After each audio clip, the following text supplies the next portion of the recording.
Well, Sagittarius, it's July 2019. Dadhichi here from astrology.com.au as usual. To those of you that are new, welcome. And let's kick this off because some lovely energy here in the 7th house to start the month off. Just prior to the 3rd, which is a significant event indeed, which is the total solar eclipse taking place here in your 8th house. So the 7th house, Venus, is all about relationships. 8th house is about intimacy. And in a way, you probably think I'm repeating myself from last month when we saw Mars in this really, really difficult opposition, a very frustrating, demanding opposition in this exact same area. The only difference here is that the eclipse is going to bust this wide open. And a little later here, you'll see, I think around the 7th, if I'm not mistaken, Venus moving into this area of intimacy, sexuality, shared resources. This is an important part of the horoscope. There it is there on the 5th, actually, 4th and 5th. Venus lending its hand here to open the gateway to greater communication. And it's a different sort of communication to this 3rd house, which we normally talk of as, you know, the thinking mind. This is a deeper, maybe unspoken sexual intimacy where the communication, as you know, or maybe some of you don't know, that communication is over 90% non-verbal. So I think this 8th house is about reconnecting with the one you love, and it's the gestures, it's the looks, it's the touch, not necessarily what's said. And you can see here that Mercury early in the month goes into its retrograde motion. And with it being in such close proximity to Mars, that can be the verbal component that I'm talking about here, where we rely too much on speech. And words are meant to confuse anyhow.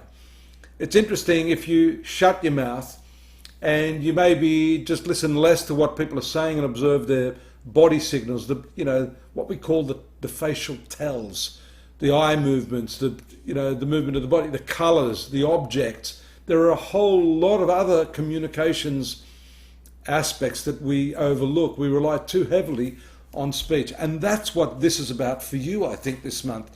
A new level of communication that really, really helps anchor your relationships and move them forward. You know, I've just missed this very significant, well, not quite, right on here. We see the moon swinging all the way around here after that total solar eclipse, which takes place on these nodes, and the full moon here right next to Pluto, casting its influence back. Now here we see that the 2nd house, well, we talked about intimacy here, that intimacy also has to do with the financial resources, the material things you share with other people.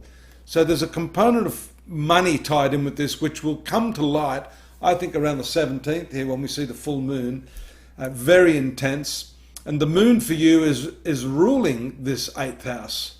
So it's not always good to have the moon here. This could show, you've already got this long-term transit of Saturn and Pluto here, shaking up your financial sector.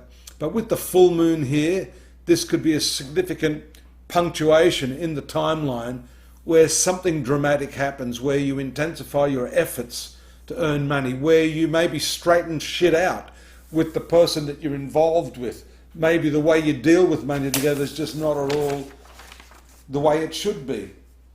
If you've been fearful of broaching that issue, now is the time to do so. So let's swing this around again, and that can happen when you have the moon transiting. That's still a very bright moon in the 3rd house of communications, all through here in the sign of Aquarius. So that's showing us also some combative influences there when we saw that opposition to Mars. A softer period. The moon is more comfortable as it moves through here, this 4th house, and there's some nice aspects to Mercury, communicating, spending time with family, and really setting your ideals high here, which we can see with Neptune, that conjunction around the 21st, 22nd. Children may feature as the moon shifts gear into this 5th house around the 23rd. And here your creativity's at a high as well. And you can actually dig deep because, as we mentioned earlier, the 8th house rulership by the moon is all those things that are hidden. This can kickstart your romance, again, 5th house, but some unexpected things can happen around the 26th, 25th, 26th when moon makes contact here with Uranus. We see this each month now. When the moon comes into contact with Uranus, expect the unexpected. Some sudden flare-up of health issues, and for you, the throat, the glands, all of those sort of areas of your body, the tongue and the mouth may be a problem for you. Relationships are powerful, and one thing I should stop again is to mention how this retrogression of Mercury is maintained here throughout the month in this 8th house. You'll be constantly thinking and going back. There's this whole issue of intimacy, finances that are shared with your partner. So don't avoid this. You're going to have to address this issue even if the other person doesn't want to. Here we see the moon and Jupiter in opposition. In Vedic astrology, that's considered a very nice opposition. Westerners might not think so. Here, that's a bit of a softer aspect to the most intimate other in your life. So maybe connect with them. And here we see the month finishes, or almost finishes, with the moon coming back into the same position where we saw that total solar eclipse on the 3rd. So that's going to reactivate all of those energies.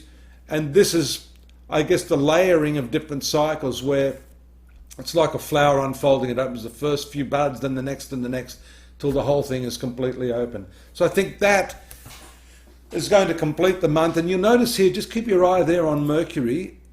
That communication planet goes direct right, well, it goes stationary right on the 31st, on the last day of the month, just as the moon passes over. So I think there are breakthroughs to be made, but you might just get in there by the skin of your teeth on the last day of your month.